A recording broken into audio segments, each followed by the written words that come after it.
Hello guys, welcome back to the channel. In today's video, I'm gonna show you how you can change your Google Mail profile picture. So guys, first of all, open your Google Mail application on your phone.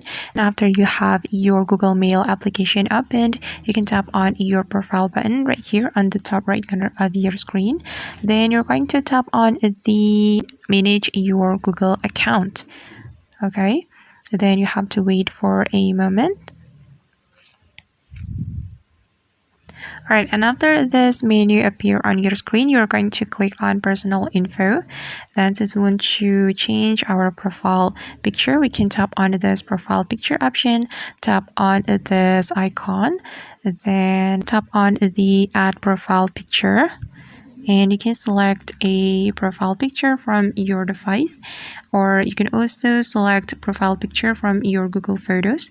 And I'm going to select my photo from my device. Tap on the device photos and we can click on browse or take a photo.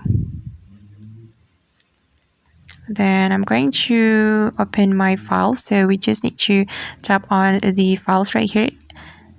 Then I'm going to open my file, so I'm going to tap on the files option.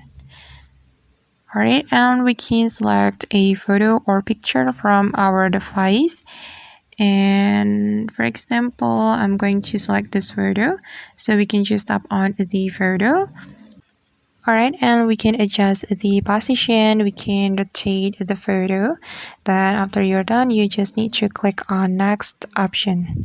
Okay, then you can tap on save as profile picture and wait until the process has completed. Okay, and now the profile picture has been uploaded, and as you can see now that the profile picture has been changed. Alright guys, and that's how we can change profile picture on Gmail application. I hope this tutorial will be useful for you. Thank you so much for watching and see you on the next video.